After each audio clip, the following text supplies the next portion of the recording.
അസ്സലാമു അലൈക്കും വറഹ്മത്തുള്ളാഹി അൽഹംദുലില്ലാ വസ്സലാത്തു വസ്സലാമു അലാ റസൂലിഹിൽ അമീൻ വഅലാ ആലിഹി വസ്സഹബിഹി അജ്മഈൻ അമ്മാ ബഅദ്.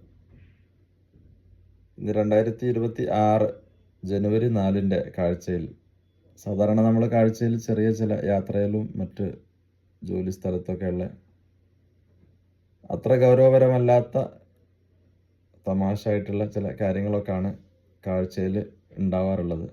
എന്നാൽ അതിൽ നിന്ന് വ്യത്യസ്തമായി ഹംദും സ്വലാത്തും ചൊല്ലി തുടങ്ങിയതുപോലെ തന്നെ തികച്ചും മതപരമായിട്ടുള്ള ഒരു വിഷയമാണ്, പക്ഷേ സന്തോഷകരമായിട്ടുള്ള ഒരു വിഷയമാണ്. ഇന്നലെ ജനുവരി 3 നാട്ടിൽ നടന്ന ഒരു സംവാദം, ഒരു ഡിബേറ്റ് പൂർണ്ണമായിട്ടും കാണുകയുണ്ടായി. അതിൻ്റെ അടിസ്ഥാനത്തിൽ മനസ്സിലേക്ക് വന്ന ചില ചിന്തകളാണ്. ആ ഡിബേറ്റിൻ്റെ മെരിറ്റ്സിലേക്ക് നമുക്കറിയാം, അതിൻ്റെ മെരിറ്റ്സിലേക്ക് പോകാനല്ല ഉദ്ദേശിക്കുന്നത്.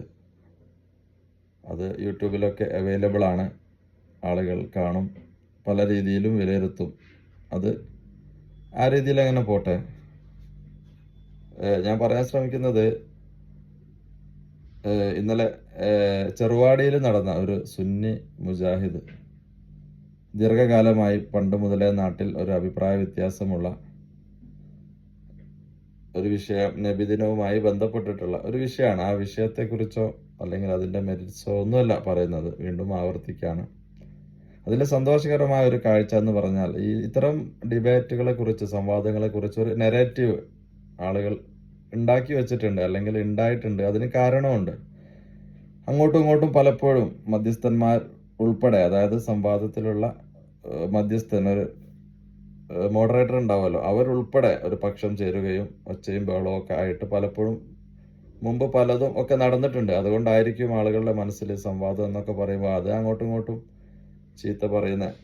പ്രത്യേകിച്ച് വിഷയം പഠിക്കാനൊന്നും പറ്റൂല, എല്ലാവരും ഞങ്ങൾ ജയിച്ചു എന്ന് പറഞ്ഞ് പോകാൻ വേണ്ടിയിട്ടുള്ള ഒരു ഏർപ്പാടാണ് എന്നൊക്കെയുള്ള ഒരു നെറേറ്റീവ് ഉണ്ട് സത്യത്തിൽ. അതിൽ നിന്ന് വ്യത്യസ്തമായി വളരെ സൗഹാർദ്ദപരമായിട്ട്, എസ്പെഷ്യലി ആ മധ്യസ്ഥന്മാരുടെ, മോഡറേറ്റർമാരുടെ ഇടപെടൽ, ഇരുപക്ഷത്തുമുള്ള ആളുകൾ, അതിൽ തന്നെ സുന്നി പക്ഷത്തുള്ള മോഡറേറ്ററുടെ വളരെ പക്വമായ, ചേർത്ത് പിടിച്ചുകൊണ്ടുള്ള, വളരെ കരുതലോടെയുള്ള സംസാരം ആദ്യം മുതൽ അവസാനം വരെ. ഇനി പൂർണ്ണമായിട്ടും സംവാദം കേൾക്കാൻ സമയമില്ലാത്തവർ ആ തുടക്കത്തിലുള്ള രണ്ട് പക്ഷത്തുള്ള, അതിലെ മുജാഹിദ് പക്ഷത്തുള്ള നബീൽ സാർ ആയിരുന്നാലും സുന്നി പക്ഷത്തുള്ള ആ മോഡറേറ്റർ, അദ്ദേഹത്തിൻ്റെ പേര് ഞാൻ ഓർക്കുന്നില്ല, അതെങ്കിലും നമ്മൾ അറ്റ്ലീസ്റ്റ് ഒന്ന് കേൾക്കണം.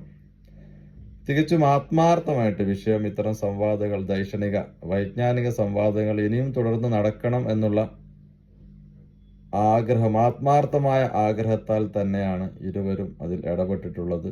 വളരെ സന്തോഷകരമായി തോന്നി. സംവാദത്തോടുള്ള നമ്മുടെ സമീപനം തന്നെ മാറാനുതകുന്ന തരത്തിലുള്ള, നേരത്തെ പറഞ്ഞതുപോലെ അതൊക്കെ ഒരു വെറുതെ ബഹളം ഉണ്ടാക്കുന്ന ഒരു ഏർപ്പാടാണ് എന്നുള്ള നമ്മൾ മുമ്പേ കരുതി പോരുന്ന ആ നരേറ്റീവിൽ നിന്നും വ്യത്യസ്തമായി തികച്ചും സൗഹാർദ്ദപരമായിട്ട്, സ്വാഭാവികമായിട്ടും വിഷയങ്ങൾ സംസാരിക്കുമ്പോൾ നമുക്കറിയാം, ഇതൊരു രണ്ട് സുഹൃത്തുക്കൾ തമ്മിൽ ഉള്ള സൗഹാർദ്ദ സംഭാഷണമൊന്നും അല്ലല്ലോ.